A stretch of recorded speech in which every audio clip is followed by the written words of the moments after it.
若韩兄有意夺回这宗主之位，此人倒也没什么野心。那便祝韩兄马到成功。宗主由我执法堂来守护，你自己在这皇城占尽天时。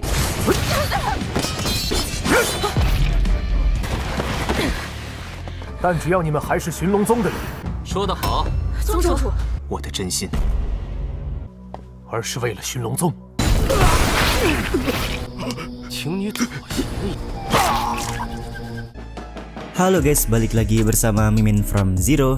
Di video kali ini, Mimin bakalan kembali melanjutkan alur cerita Donghua berjudul My Sectarian Members Are Spies episode 27 dan 28 ya. Seperti biasa, sebelum masuk ke recap ceritanya, buat kalian yang menonton video ini tapi belum subscribe, tolong di subscribe dulu ya guys. Dan jangan lupa nyalain lonceng biar nggak ketinggalan update terbaru dari channel From Zero. Playlist untuk Donghua ini juga udah tersedia bagi kalian yang baru aja bergabung dan belum nonton episode sebelumnya ya. Ya udah deh, nggak usah berlama-lama lagi, langsung saja kita ke recap ceritanya guys.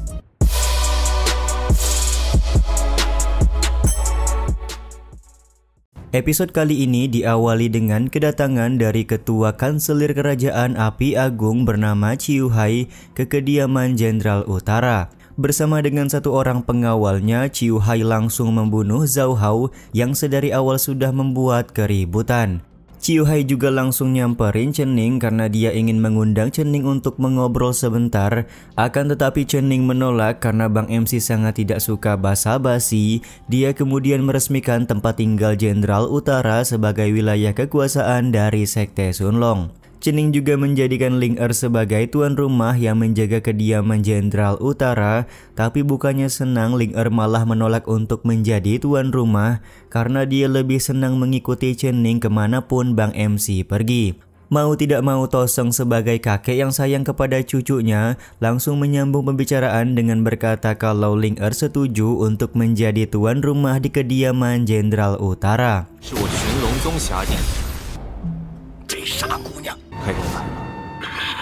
Sementara itu di tempat lain, Han Zhuang bertemu dengan Sun Yu untuk membahas kelakuan Chening di Kerajaan Api Agung pada hari ini. Pada pertemuan ini, Sun Yu berusaha memprovokasi Han Zhuang agar melakukan kudeta untuk merebut tahta ketua sekte dari Chening. Bahkan Sun Yu bersedia membantu Han Zhuang untuk merealisasikan kudeta tersebut. Tapi di sini Han Zhuang masih ingin mencoba untuk menguji Chening, jadi dia tidak terpancing untuk buru-buru melakukan kudeta kepada Chening. 陈宁岂不是有危险？若韩兄有意夺回这宗主之位，此人倒也没什么野心。那便祝韩兄马到成功。放了一个韩庄。 Sementara itu di tengah pasar, terlihat Lin Xiaotian sudah sampai di Kerajaan Api Agung. Karena sudah lama tidak memasuki Kerajaan Api Agung, maka Lin Xiaotian merasa kota ini tampak semakin makmur. Keesokan harinya, terlihat Chening sedang bersantai di sebuah pendopo sembari membaca buku. Tiba-tiba saja Yingwu bergerak melakukan serangan karena Han Zhuang mencoba untuk menemui King Chening kita. Yingwu langsung mempertanyakan kenapa Han Zhuang datang ke tempat ini dan kenapa Han Zhuang menyembunyikan aura spiritualnya. Han Zhuang malah balik bertanya kenapa Yingwu berada di tempat ini karena tugasnya adalah mengawal Chang Yu sebagai penatua utama.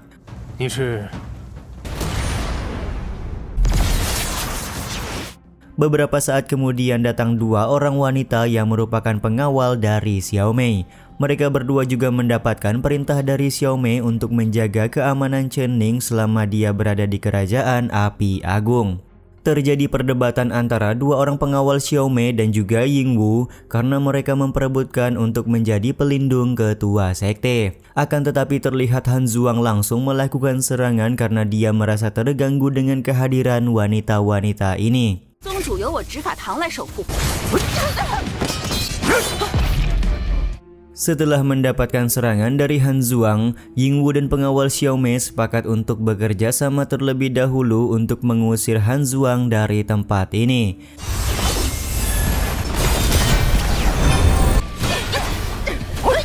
Ketika pertarungan sengit sedang terjadi, Chening terlihat masih santuy membaca buku padahal keributan pertarungan terjadi tepat di belakangnya. Meskipun Han Zhuang bisa mengalahkan pengawal Xiao Mei dan juga Ying Wu, tapi mereka bertiga tidak menyerah begitu saja. Ketiga orang wanita ini bersedia mati demi melindungi ketua sekte Sun Long atas perintah tuan masing-masing. Momen ini pun membuat Han Zhuang merasa heran karena diketahui Xiao Mei dan Chang Yu selalu berselisih satu sama lain. Tapi kenapa hari ini anak buah mereka kompak untuk melindungi Chen Ning? Han Zhuang pun mulai berasumsi kalau Chen Ning pasti sudah menggunakan sebuah trik untuk menaklukkan Xiao Mei dan juga Chang Yu.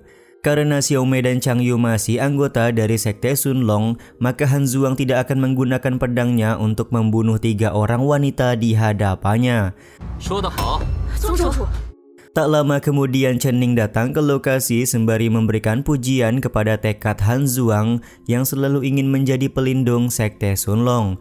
Han Zhuang langsung meminta Chen Ning untuk tidak mengeluarkan kekuatan aneh lagi kepadanya karena dia datang ke tempat ini hanya ingin berbicara kepada Bang MC. Chen Ning pun meminta Han Zhuang untuk tenang karena dia tidak akan menggunakan teknik itu lagi. Lagi pula Han Zhuang bukanlah musuh bagi Chen Ning, jadi kenapa mereka harus berkelahi satu sama lain. Bang MC juga berkata banyak sekali orang yang ingin menyingkirkannya dari sekte Sun Long, namun tidak ada seorang pun yang berhasil. Dengan menjentikan jarinya, King Chen Ning mampu menghilangkan formasi Vajra yang sedang digunakan oleh Han Zhuang. Tentu saja hal ini membuat Han Zhuang kaget karena baru beberapa hari mereka tidak bertemu, tapi Chen Ning sudah semakin kuat. Setelah pengawal Xiao Mei dan Ying Wu pergi, Chen Ning langsung meminta bantuan kepada Han Zhuang karena kondisi sekte Sun Long sedang mengalami masa kritis. Saat ini Han Zhuang tidak perlu mempercayai Chen Ning, melainkan dia hanya perlu percaya kepada sekte Sun Long saja. Jadi Chen Ning meminta Han Zhuang untuk melatih sekelompok orang yang siap mati untuk membela sekte Sun Long mereka. Nantinya Chen Ning akan memperlihatkan kepada Han Zhuang bahwa dia benar-benar tulus menjadi seorang ketua sekte di sekte Sun Long. Karena Han Zhuang sangat berbakti kepada sekte, maka dia bersedia untuk melatih sekelompok orang guna menjadi pelindung sekte Sun Long.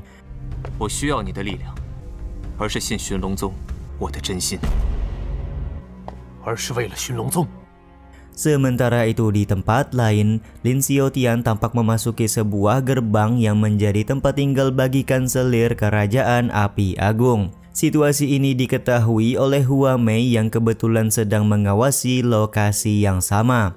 Ternyata Lin Xiaotian sudah bekerja sama dengan Ciu Hai untuk membunuh Chen Ning di Kerajaan Api Agung. Tapi karena dua pangeran Kerajaan Api Agung punya rencana masing-masing, serta Chang Yu berpihak kepada Chen Ning, maka Ciu Hai tidak bisa membunuh Chen Ning begitu saja. Ciu Hai juga tidak bisa terburu-buru untuk menjalankan apa yang diminta oleh Lin Xiaotian karena cara kerja Kerajaan Api Agung tidak seperti sekte Sun Long. Aura politik sangat kuat di dalam kerajaan yang membuat setiap tindakan akan berdampak besar. Situasi ini pun membuat artefak ilahi keluar guna meyakinkan Lin Xiaotian kalau dia harus menyelesaikan masalah ini sendirian.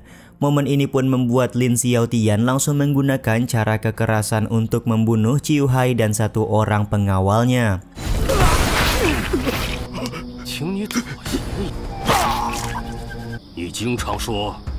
Setelah membunuh mereka berdua, artefak ilahi langsung memberikan saran agar Lin Xiaotian mengambil alih sekte Sun Long tanpa memperdulikan Chen Ning lagi.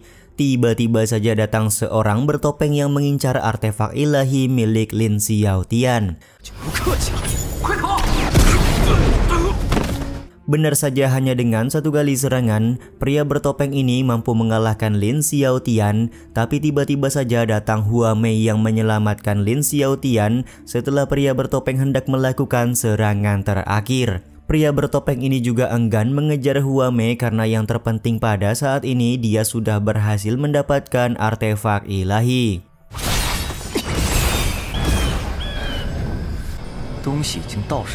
Beberapa saat kemudian, Hua Mei membawa Lin Xiaotian ke kediaman Chen Ning untuk dirawat. Hua Mei memberitahukan kalau dia secara tidak sengaja menyelamatkan Lin Xiaotian dari serangan pria bertopeng karena pada saat yang sama Hua Mei juga sedang mengawasi pergerakan dari kanselir Ciu Hai. Chen Ning sendiri tampak sudah melupakan kalau Sekte Sunlong memiliki orang seperti Lin Xiaotian. Di saat yang sama Hua Mei juga meminta sebuah imbalan yaitu 2 potong kue karena dia sudah membawa Lin Xiaotian kepada Chen Ning.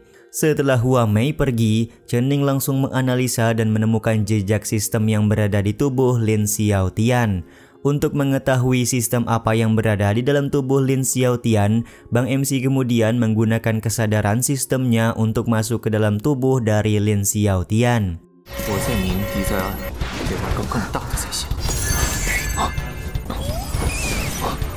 Benar saja Chen Ning berhasil menemukan sebuah entitas yang seperti virus berada di dalam tubuh Lin Xiaotian. Entitas ini terlihat cukup kuat karena mampu membunuh kesadaran sistem Chen Ning. Beruntung dengan bantuan yang diberikan oleh Jiangsu, Chen Ning akhirnya berhasil menangkap entitas tersebut. Bang MC juga merasa sepertinya entitas ini adalah yang dicari-cari oleh pria bertopeng. Jiangsu sendiri merasa kalau entitas di tangan Chen Ning merupakan produk cacat yang tidak memiliki wujud manusia. Tapi siapa yang menyangka kalau entitas cacat ini berhasil meretas sistem keamanan dari Jiangsu dan membuat Jiangsu harus meningkatkan keamanan sistemnya.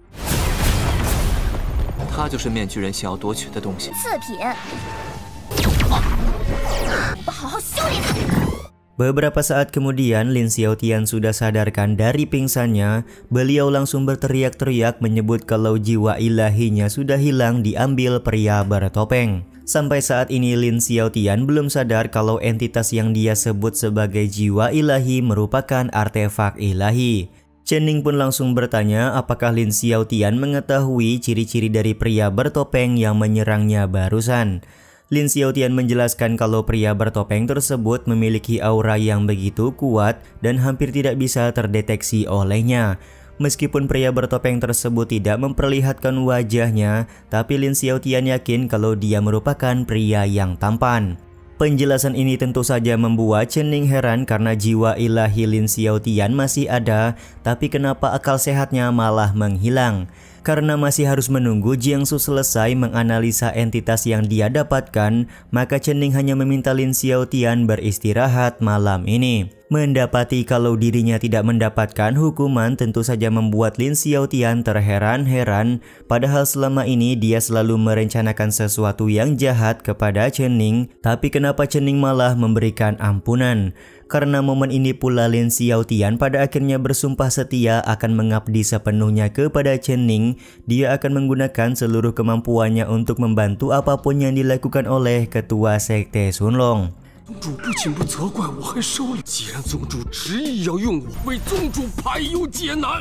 Jiangsu pun kemudian keluar sembari memberikan pujian karena Chen Ning mampu membuat Lin Xiaotian menjadi pengikut setianya. Tapi menurut Chen Ning, dia masih harus terus mengamati apa yang dilakukan oleh Lin Xiaotian. Bang MC juga merasa sulit untuk menghadapi orang bodoh seperti Lin Xiaotian ini.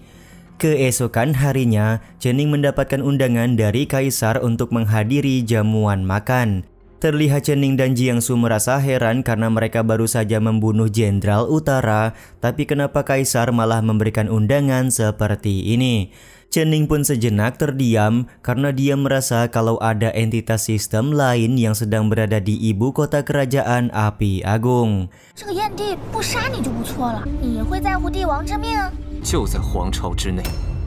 Scene ini juga sekaligus menutup episode kali ini ya guys.